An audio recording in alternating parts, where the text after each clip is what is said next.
कि शबे आशूर अपने खानवादों को एक इमाम बारगाह से दूसरे इमाम बारगाह, दूसरे इमाम बारगाह से तीसरे इमाम बारगाह, तीसरे इमाम बारगाह से चौथे इमाम बारगाह और पूरे कराची के इमाम बारगाहों में गश्त करते हैं। और जब पूछा जाता है कहाँ का गश्त है भाई, कहते हैं मुख्तलिफ इमाम बारगाहों में ज़ियारत के लिए जा रहे हैं।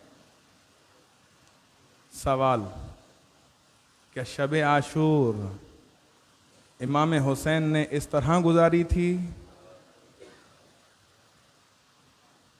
अज़ान मोहतरम, इमाम हुसैन ने मौत पर इबादत को तरजीह दी, जंग को, लड़ने को इबादत पर तरजीह दी। और क्या कहा, अभी मैंने अपने पहले खुतबे में कहा, ऐ अब्बास जाओ और एक रात की मोहलत लो इबादत की। तो गोया शबे आशूर एक इमाम बारगाह से दूसरे इमाम बारगाह जाने की रात नहीं, बल्कि शबे आशूर अल्लाह की इबादत की रात है। अब कोई अज़ादारी इमाम हुसैन को अल्लाह की इबादत से जुदा कर दे तो फिर वो अपनी इस्लाह कर ले। अज़ादारी इमाम हुसैन भी अल्लाह ही की इबादतों में से एक इबादत है जो खुदा को मतलूब है, खुदा के नज़दीक पसंदीदा है। लेकिन सिर्फ इमाम बारगाहों में जाना और दिए जलाना इमाम हुसैन का ये पैगाम नहीं है शब आशूर के लिए। जवानों से मुखातिब हूँ, अज़ादारी कीजिए, खूब अज़ादारी कीजिए, लेकिन वो चंद एक आमाल जो शब आशूर में इमाम ने तालीम दिए हैं।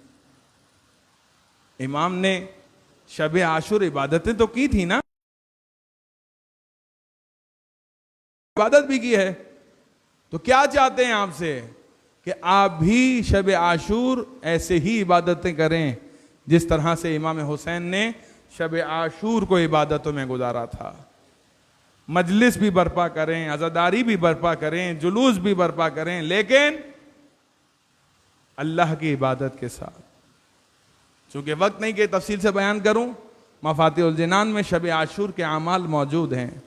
2-2 रकत करके 4 रकत नमाजें हैं, वो अलहदा हैं, 2 तरह से पढ़नी है। और नमाज अमीरुल मोमिनीन है, वो भी 4 रकत है, 2-2 रकत करके पढ़नी है। उसका लिए आप मफातिहुल जिनान की तरफ रुजू कर सकते हैं या किताब इकबाल की तरफ रुजू कर सकते हैं। गोया कि पैगाम देना है वो ये कि आपको सारे इमाम बारगाहों में जाकर ज़ियारत करनी है, कीजिए, लेकिन इबादत के साथ।